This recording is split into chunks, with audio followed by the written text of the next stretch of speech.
The enormous space station hung against the backdrop of stars like a massive metal flower. Its 5 great arms extended outward from a central hub, each one housing different sections of the Galactic Fleet Academy. Lily Summers stood at the viewport of the arriving shuttle, her green eyes wide. She took in the sight. Unlike the other new cadets pressing eagerly against the windows, she remained calm, though her heart beat faster. First time seeing Orbital Academy Alpha, human. The shuttle pilot, a blue-skinned Medusan with large compound eyes, glanced back at her. Yes, Lily said simply. She adjusted the standard-issue duffel bag on her shoulder. Inside were her few possessions from Earth, including a small plant from her father's garden. The pilot chuckled. You'll get used to it. Maybe. If you last. Lily didn't respond. She was used to this kind of comment since Earth had joined the Galactic Coalition just 3 years ago.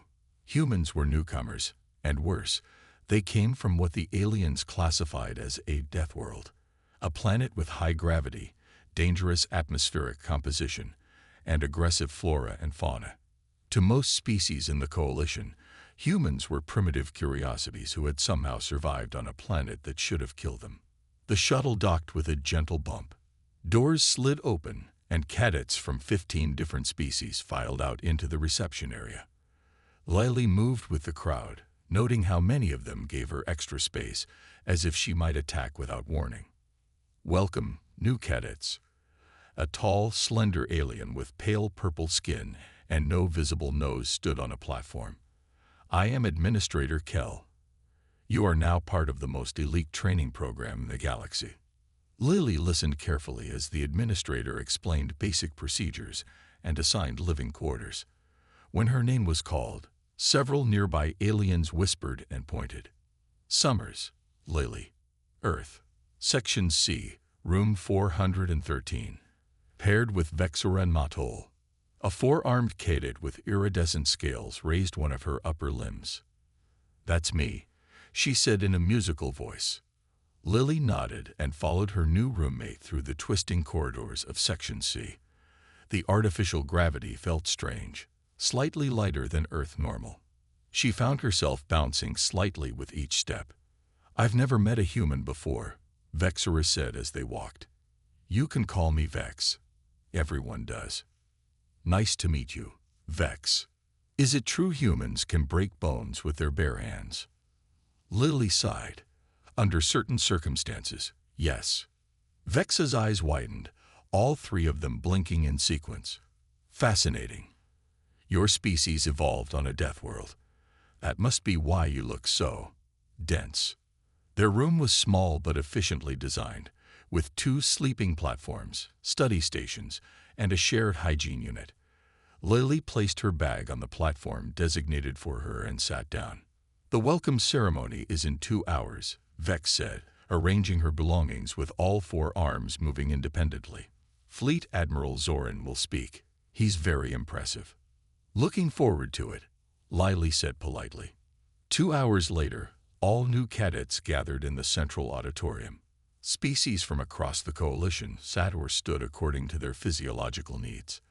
Lily found herself in a section with the few humanoid species, aware of curious glances from all directions.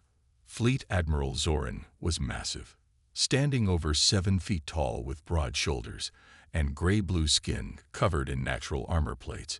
He commanded attention without effort. You have all been selected because you showed potential, he said, his deep voice filling the chamber. But potential means nothing without discipline, training, and courage. He paced across the stage, explaining the Academy's expectations and programs. Then he stopped, his gaze sweeping across the audience. In your 3rd week, you will face the combat simulation. It is a test of everything you will learn here. Many of you will fail. Some will excel. The simulation reveals your true nature under pressure. His eyes seemed to find Lily in the crowd. No shortcuts. No excuses. The galaxy is unforgiving, and so is this academy. Later, as cadets filed out, Lily overheard 2 instructors talking. The human won't last a month, one said. Deathworlders lack the mental discipline. We'll see, the other replied. I hear they're full of surprises. Lily kept walking, her face expressionless. She had expected this, but they didn't know her yet. They would. Days blended into weeks as Lily settled into life at the academy. The coursework was challenging, but not impossible. Her theoretical classes, spatial navigation, coalition history, and xenobiology, were areas where she excelled. It was the social aspect that proved difficult. Lily entered the enormous lecture hall for advanced combat theory and took a seat in the back row. As usual, several empty seats remained around her despite the crowded room. After 3 weeks, most cadets still kept their distance from the Deathworlder. Commander Drell stalked into the room, his tall, lean frame moving with predatory grace. His species, the Volrani, evolved as pack hunters, and their natural aggression made them excellent combat instructors. He tapped a control panel, and a holographic display appeared above the central platform. Today we discuss adaptive response in variable threat environments, he announced. His yellow eyes scanned the room and narrowed when they landed on Lily. Cadet Summers, what would be your first response to a hostile encounter in an unfamiliar setting? Lily straightened in her seat, assessed the immediate environment for cover, exits, and potential weapons. Evaluate the opponent's capabilities based on visible biology or technology. Determine whether engagement or evasion offers better survival odds. The commander's mouth twisted in what might have been a smile on a human face. Textbook answer, but theory rarely survives contact with reality, especially for species with limited combat experience. Several cadets snickered. Everyone knew he was referring to humans' recent arrival in galactic society. Earth has its own combat traditions dating back thousands of years, Lily replied evenly. Primitive skirmishes hardly compare to interstellar conflict, Drell said dismissively. Now, returning to species with proven combat effectiveness. After class, Lily headed to the mess hall. The vast room buzzed with conversation in dozens of languages, though universal translators ensured everyone could understand each other. She collected her meal, a protein-rich substitute designed to approximate Earth food, and found an empty table. Mind if we join you? Lily looked up to see her roommate Vex accompanied by a stocky, orange-skinned cadet named Grohl. Please do, Lily said, genuinely pleased. Vex settled her 4 arms carefully around her meal tray. Grohl and I were just discussing the upcoming combat simulation. He took it last year and barely passed. Grohl nodded, his thick neck folds rippling. Hardest thing I've ever done. Took me 112 minutes to complete. That's actually impressive, Vex said. The average is over 3 hours, and nearly 30% fail entirely. At a nearby table, a group of senior cadets were having a similar conversation. Their voices carried clearly to Lily's enhanced human hearing. I'll beat my previous time, boasted a tall, willowy cadet with translucent skin. 53 minutes is the target to beat. Not bad, nix, but I'm aiming for 45, replied another. You're both dreaming, said a third. Nobody's broken 50 minutes on their first attempt in 5 years. Their conversation stopped abruptly when they noticed Lily listening. The one called Nix leaned over. Enjoying the show, Deathworlder. Planning your strategy. Nix's tone was mocking. No human has ever passed on the first try, you know. Lily met the cadet's gaze calmly. There's a first time for everything. This provoked laughter from the entire table. At least you have a sense of humor, Nix said before turning away. That evening, Lily sat in her room, staring at the small communication screen. Her father's face appeared, slightly distorted by the millions of miles between them. How are things, Lily? Sam Summers asked, his weathered face creasing with a smile. About as expected, Dad. The classes are fine. The people are adjusting to me. Her father nodded. He understood what she wasn't saying. Before retirement, he had served in Earth's military for 20 years. The simulation is next week, Lily added. Everyone seems to think it's impossible. You know what I always say. Sam's eyes crinkled at the corners. Lily smiled for the first time that day. Remember who you are and where you come from. That's your strength, not your weakness. Exactly. He paused. They have no idea what Earth has prepared you for, do they? No, Lily said quietly. But they will. The academy buzzed with nervous energy as the combat simulation approached. In every corner, cadets gathered in small groups to practice techniques or share strategies. The training rooms stayed filled from early morning until late night as everyone tried to prepare. Lily attended the mandatory training sessions but otherwise kept to herself. While other cadets practiced for hours with the simulation weapons, she spent only the required time and then disappeared. "Where does she go?" asked Vex one evening, watching her roommate head out the door again. Grohl shrugged his orange shoulders. "Maybe she's given up already. Humans are unpredictable." In truth, Lily spent most of her free time in the Academy's garden dome. The large glass structure housed plants from dozens of worlds, carefully maintained in separate environmental zones. The Earth section was small but well-tended, with grass, flowers, and even a few small trees. Lily sat cross-legged on the grass, her eyes closed, listening to the familiar sounds of leaves rustling in the artificial breeze. "I thought I might find you here," said a voice. Lily opened her eyes to see instructor Kate Rivera standing on the path. Kate was one of only 2 humans on the teaching staff, responsible for interspecies communication classes. "May I join you?" Kate asked. Lily nodded, making room on the grass patch. "Most cadets are in the training rooms right now," Kate said, settling beside her. "I know. Yet here you are, seemingly doing nothing." Lily smiled slightly. "Not nothing. Just something different." Kate studied her for a moment. "You know, when I first came here 5 years ago, I made the mistake of trying to prove myself every minute of every day. Exhausted myself trying to show I belonged." "Did it work?" Lily asked. "No, they still thought I was just a curiosity from a death world." Kate plucked a blade of grass, rolling it between her fingers. "Then I realized something important. They were watching how I carried myself, not just how I performed." Lily nodded slowly. "My dad says something similar." "Smart man." Kate looked around at the earth plants. "The combat simulation is tomorrow. Everyone expects you to fail." "I know. Are you nervous?" Lily considered the question. "Yes, but not for the reasons they think."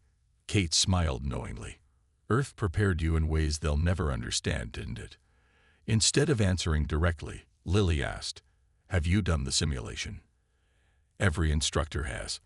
I completed it in 27 minutes, which the Academy considered exceptional." Kate paused. "But I've always wondered if I could have done better with a different approach." They sat in comfortable silence for a few minutes, 2 humans surrounded by small reminders of their home planet. "They think I'm avoiding practice because I'm afraid or unprepared," Lily said finally. "And what's the truth? I'm practicing every minute of every day, just not the way they expect." Kate stood, brushing grass from her uniform. "Whatever happens tomorrow, Lily, remember that you're not just representing yourself. You're representing Earth. I won't forget." After Kate left, Lily remained in the garden until the lights dimmed, signaling evening hours. When she returned to her room, Vex was already there, all 3 eyes wide with excitement.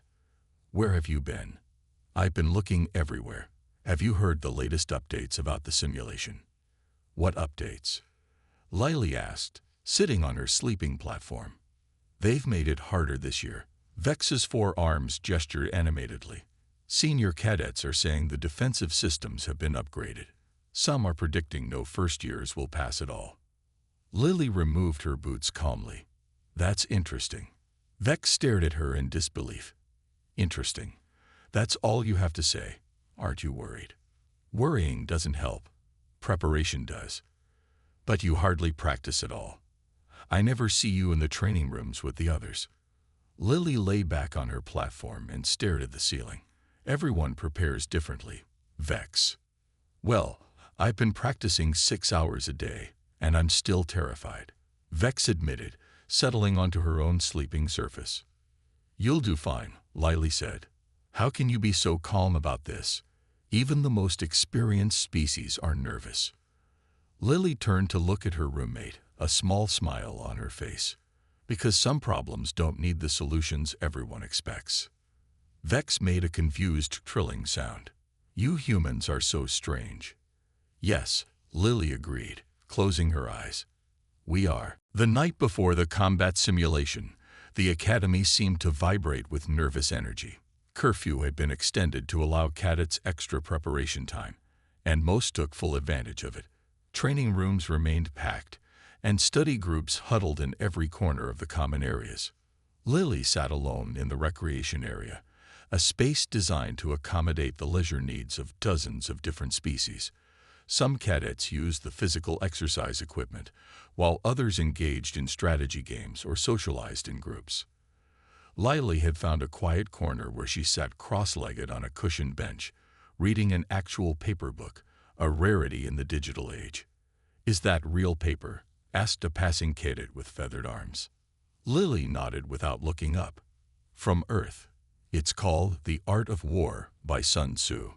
The cadet moved on, clearly uninterested in primitive Earth artifacts. Lily returned to her reading, occasionally marking passages with a small pencil. The book was worn, its pages soft from years of handling. It had belonged to her father, and his father before him. The recreation area grew more crowded as evening progressed. A group of senior cadets entered, talking loudly about their experiences with the simulation. At their center walked Trell, a tall blue-skinned Andorian with 4 eyes arranged vertically on his narrow face. He was known throughout the academy for his combat skills and arrogance in equal measure. My first run was 42 minutes, Trell announced to his admirers. Still one of the fastest times for a first-year cadet. Do you think anyone will beat it tomorrow? Asked one of his followers. Trell laughed, a clicking sound like stones falling. Unlikely. This year's class seems particularly unremarkable.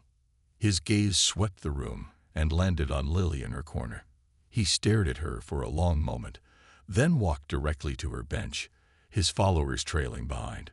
The Deathworlder prepares with primitive markings on dead trees, he announced loudly enough for everyone to hear. How appropriate. Several cadets laughed. Lily closed her book carefully, keeping her place with one finger.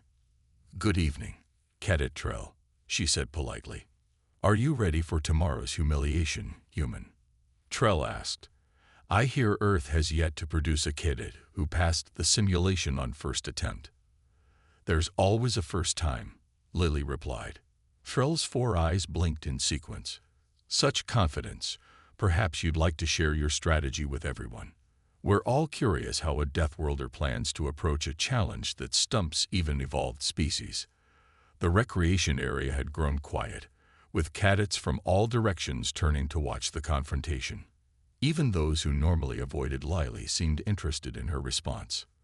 What's your strategy, Deathworlder? Trell pressed when Lily remained silent. Planning to just punch your way through. His followers laughed at the suggestion that a human would rely on physical strength rather than intelligence. Lily closed her book completely and stood up. Though significantly shorter than Trell, she met his gaze steadily. I'm just going to solve the problem, she said simply. Trell's laughter faltered at her calm confidence. He had expected fear, bravado, or anger, not this quiet certainty. Solve the problem. That's your entire strategy. He scoffed, but his voice had lost some of its edge. That's all any strategy really is, Lily said. Identifying the actual problem, then finding the most efficient solution. The simulation is designed to be unsolvable on first attempt, said one of Trell's followers. That's the whole point. Lily smiled slightly. Nothing is unsolvable. Some solutions are just less obvious than others. She nodded politely to the group and walked away, book tucked under her arm. Behind her, the conversation resumed, but with a different tone. Strange creature, someone said. Either extremely foolish or hiding something, another replied. Trell watched her leave. His 4 eyes narrowed. She's bluffing. Has to be. But doubt had crept into his voice. In her room, Lily found Vex frantically reviewing technical specifications on her datapad. Where have you been? Vex asked without looking up. The simulation is in 12 hours. Reading, Lily said, placing her book carefully in her storage compartment. Reading won't help you survive tomorrow, Vex said, all 3 of her eyes blinking worriedly. Lily sat on her sleeping platform and began her nightly stretching routine. You might be surprised what helps and what doesn't. Aren't you going to review the combat protocols one last time? Vex asked. No need, Lily said. I'm ready. Vex made a chirping sound of disbelief, but didn't argue further. As room lights dimmed for sleep cycle, she asked one final question. Lily, what do you think will happen tomorrow? In the near darkness, Lily smiled. Something unexpected. Morning arrived with the soft chime of the Academy's wake-up signal. Lily opened her eyes immediately, fully alert. Across the room, Vex groaned and rolled over, all 3 eyes still firmly closed. It's simulation day, Lily said. Vex made a distressed chirping sound. Don't remind me. They dressed in silence, putting on the standard cadet uniforms they'd been instructed to wear. No special equipment was permitted for the simulation. All cadets would have access to the same basic tools. The mess hall was quieter than usual. Many cadets picked at their food nervously or whispered last-minute advice to each other. Lily ate a full meal methodically, ignoring the occasional stares from other tables. How can you eat at a time like this? Vex asked, her own food untouched. The body needs fuel, Lily said simply. Especially today. At exactly 900 hours, all first-year cadets gathered in the central corridor outside the enormous simulation chamber. 200 young beings from across the galaxy, each dealing with their anxiety in their own way. Some paced nervously. Others stood perfectly still, and a few species with appropriate biology had changed color to show stress patterns. The massive doors slid open, revealing Admiral Zorin and a panel of instructors, including Commander Drell and Instructor Rivera. They sat at a long curved desk facing the simulation entrance. Cadets, Admiral Zorin's voice filled the space effortlessly. Today you face the combat simulation, a tradition at this academy for over 300 years. It will test not only your physical abilities and tactical knowledge, but your problem-solving skills under pressure. He activated a large holographic display, showing a 3-dimensional map of what appeared to be a complex facility. Your objective is straightforward. You will enter the simulation chamber individually. The environment will transform into a hostile facility. You must navigate through defenses, overcome obstacles, and reach the central command room. There, you must deactivate a planetary threat before time expires. Commander Drell stood next. The simulation is physically safe but mentally challenging. If you become overwhelmed, say, terminate sequence, and the simulation will end immediately. This will count as a failure, but sometimes recognizing your limitations is the correct tactical choice. Next to him, Instructor Rivera added, your performance will be recorded and evaluated. Speed matters, but so does method. Creative solutions earn higher marks than brute force approaches. Admiral Zorin raised a hand for attention. Cadets will enter in alphabetical order by species classification. 5 cadets will be in different sections of the simulation simultaneously. A computerized voice began calling names. The first group of 5 cadets stepped forward, looking terrified. Good luck, the Admiral said. Remember your training. One by one, they entered the chamber. The doors closed behind them. On large screens above the instructor's table, their progress became visible to all waiting cadets. The first Elaxian cadet entered a sterile white room that immediately transformed into a dark corridor with flashing red warning lights. Looking confused, he began moving cautiously forward. The other screens showed similar scenes with the other cadets. Lily watched intently, noting how the environment responded to each cadet's movements. The simulation was adaptive, changing tactics based on the cadets' approaches. Several hours passed as cadets entered the simulation and either completed it or failed. The fastest time so far was 51 minutes by a Protean cadet who specialized in electronics. Finally, the computer announced, "Species, human, cadet, Summers, Lily." A ripple of whispers spread through the remaining cadets. Commander Drell looked up from his notes, his yellow eyes narrowing. "Step forward, Cadet Summers," Admiral Zoran said. Lily walked to the simulation chamber entrance, her movements smooth and controlled. Instructor Rivera gave her a slight nod. "You may begin when ready," the Admiral said. Lily took a deep breath and stepped through the doorway. It sealed behind her with a soft hiss. She now stood in a plain white room, empty except for a small table containing the basic equipment mentioned in the briefing. A standard-issue multi-tool, emergency beacon, and basic medical kit. She picked up only the multi-tool and slipped it into her pocket. The white walls around her began to shimmer and change. The simulation was starting. In the observation room, Commander Drell made a show of checking his time display. "Let's see how long our Deathworlder lasts," he said to a colleague. Admiral Zoran leaned forward slightly in his chair, eyes fixed on the screen showing Lily standing perfectly still as the hostile environment formed around her. "Interesting," he murmured. "She's not moving." Instructor Rivera smiled faintly. "Not yet." The white room transformed around Lily. Walls melted away, replaced by towering metal structures. Red warning lights flashed, and a low alarm sounded in the distance. The simulation had created a massive industrial complex with multiple levels, security barriers, and patrolling defense drones. In the observation room, the assembled cadets and instructors watched as Lily stood motionless, her eyes scanning her surroundings. Several seconds passed. "What is she waiting for?" someone whispered. "Probably frozen in fear," Commander Drell replied, loud enough for others to hear. Then Lily moved. What happened next caused a collective gasp from everyone watching. Lily's movements became a blur of purposeful action. She didn't cautiously advance like the other cadets. She sprinted forward with impossible speed, ducking under a security beam before it fully activated. "What in the seven moons?" breathed an instructor. A hovering defense drone rounded the corner ahead of Lily. Other cadets had spent minutes figuring out how to disable or avoid such obstacles. Lily didn't slow down. As the drone began its scanning sequence, she was already sliding beneath it, reaching up with the multi-tool to trigger its reset protocol with a precise tap to its underside. "That's not in any of our training materials," Commander Drell said, leaning forward with narrowed eyes. On screen, Lily had reached a sealed doorway that most cadets had spent 10 minutes trying to hack open. She glanced at it for 2 seconds, then moved to a nearby ventilation shaft that no previous cadet had noticed.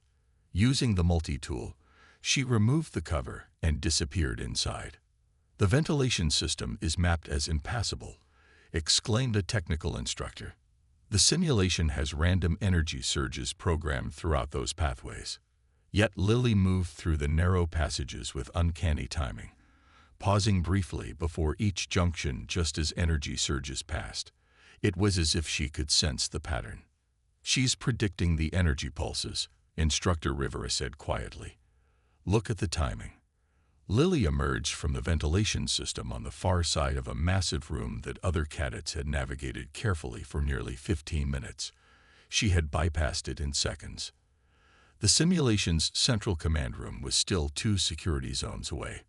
A series of motion sensors created an invisible maze that would trigger deadly defense protocols if broken. Most cadets had mapped the safe path slowly with trial and error. Lily paused at the entrance to this zone.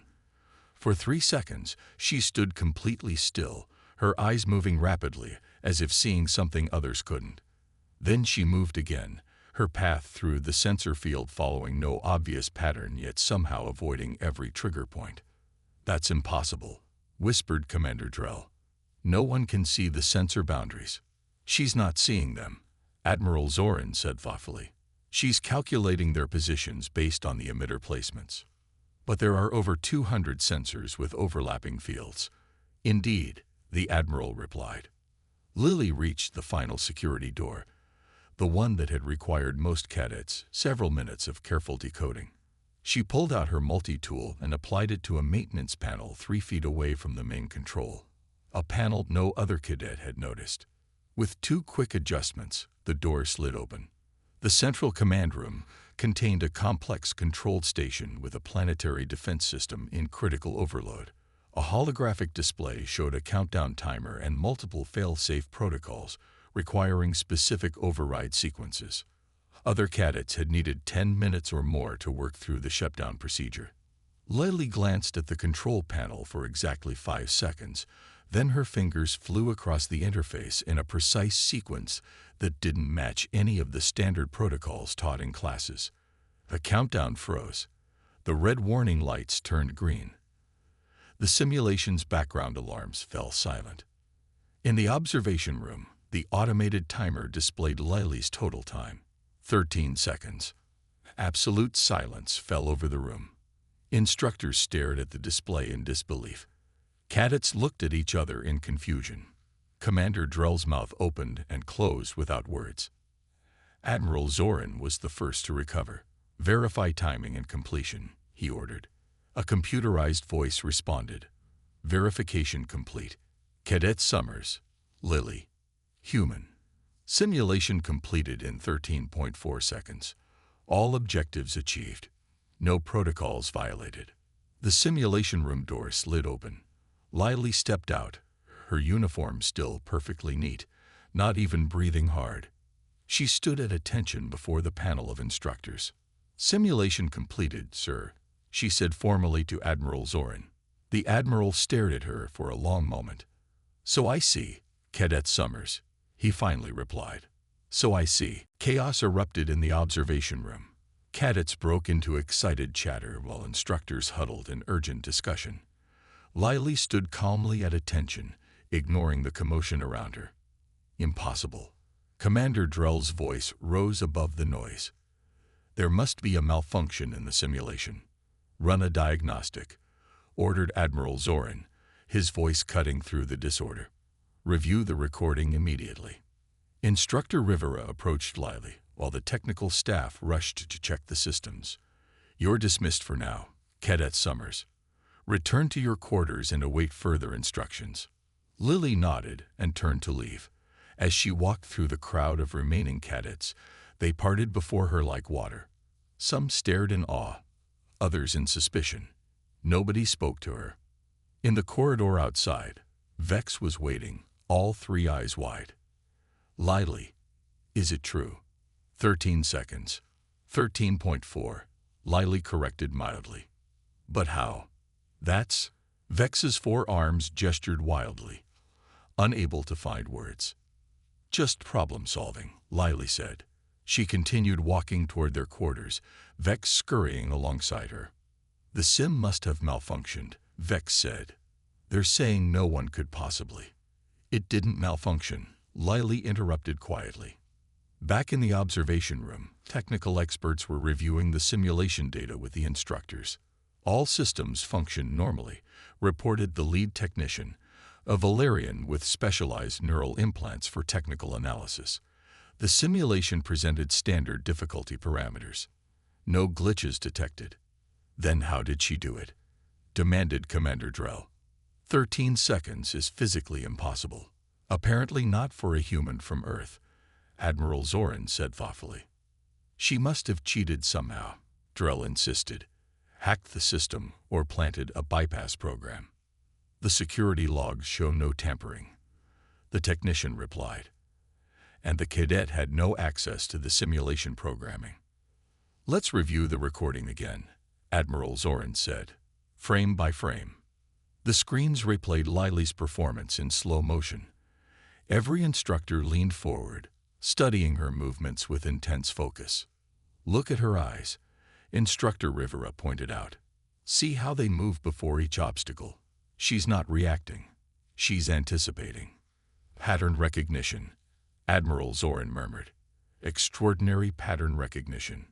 Even so, her movement speed exceeds normal human parameters, said Drell. By our understanding of humans, Rivera countered. But what do we really know about them? Earth's gravity is 1.4 times our standard. Their atmosphere contains higher oxygen levels. Their entire planet is classified as a death world because of environmental pressures we can barely imagine. Admiral Zorin nodded slowly. Evolution creates remarkable adaptations. For the rest of the day, the remaining cadets completed their simulations, but everyone was distracted by Lily's performance. The previous record of 42 minutes now seemed absurdly slow compared to 13 seconds. In her quarters, Lily sat on her sleeping platform, reading her paper book again. The Academy had placed her under temporary isolation, ostensibly to protect her from disturbances while they investigated, but really to keep her contained until they understood what had happened. A soft knock sounded at her door. It slid open to reveal Instructor Rivera. "How are you holding up?"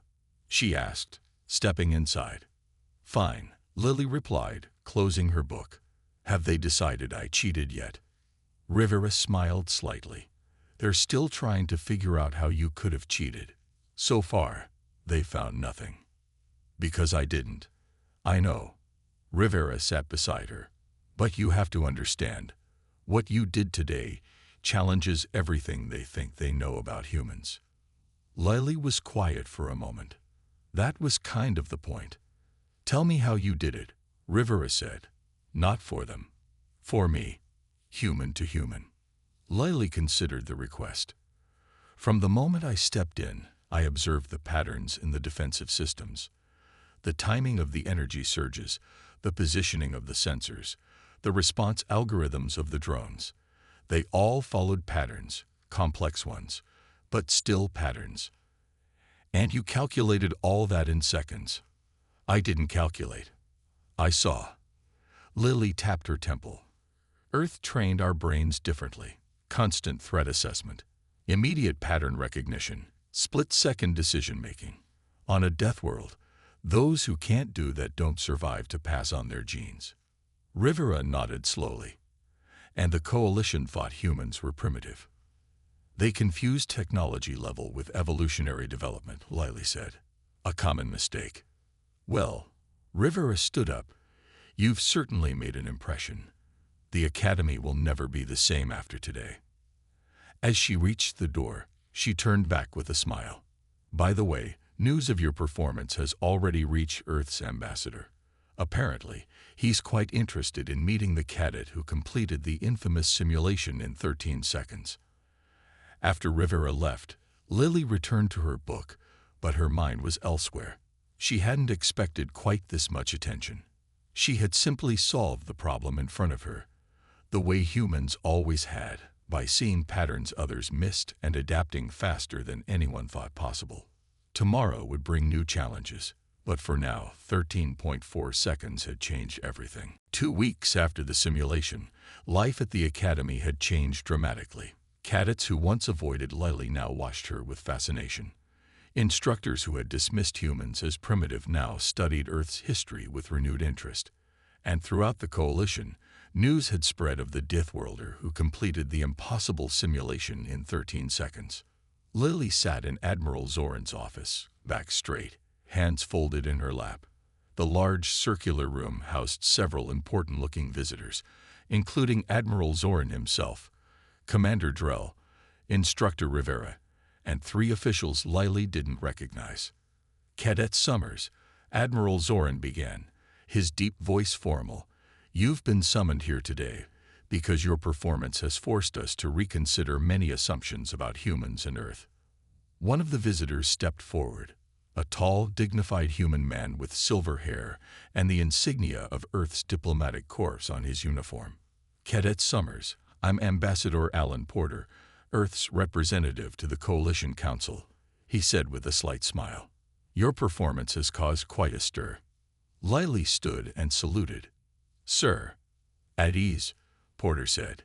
He gestured to the alien officials beside him. "These are Representatives Null and Vorex from the Coalition Defense Committee, and scientist Kel from the Xenobiology Institute. The blue-skinned scientist Kel approached Lily with obvious excitement. Fascinating adaptations.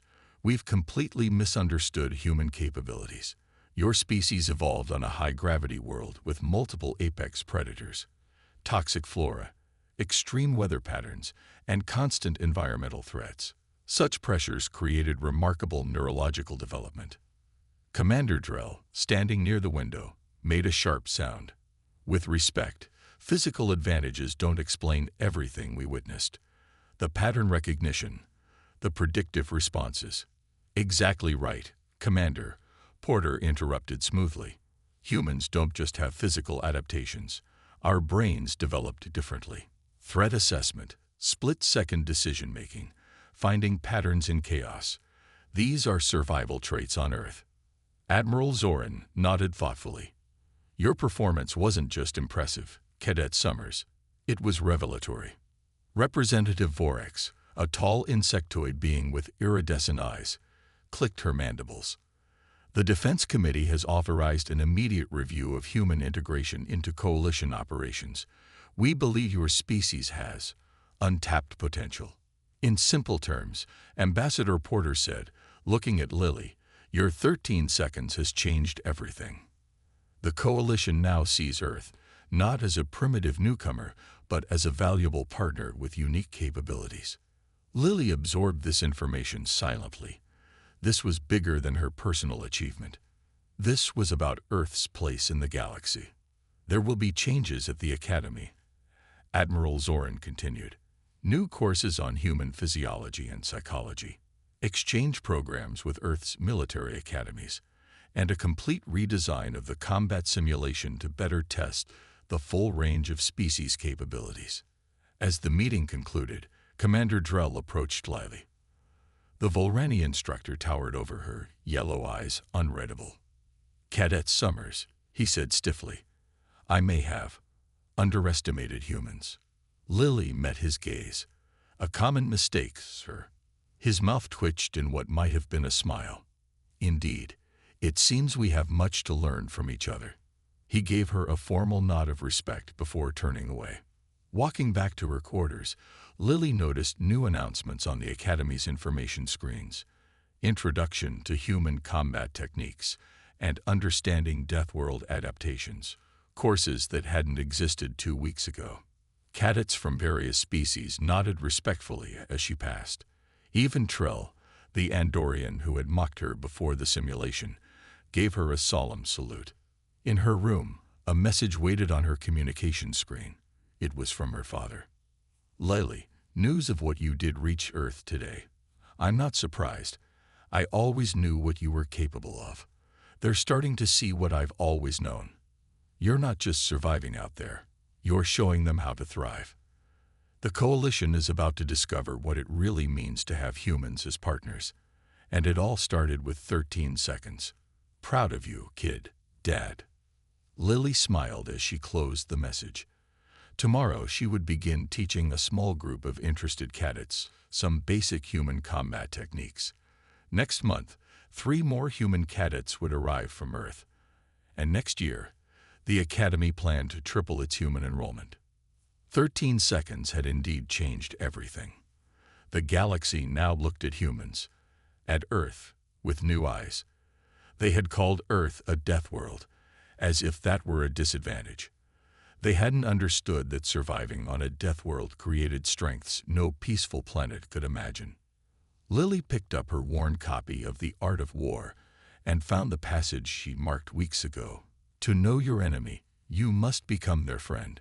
To understand their weaknesses, you must first see their strengths. The Coalition had just begun to see humanity's strength, and this was only the beginning.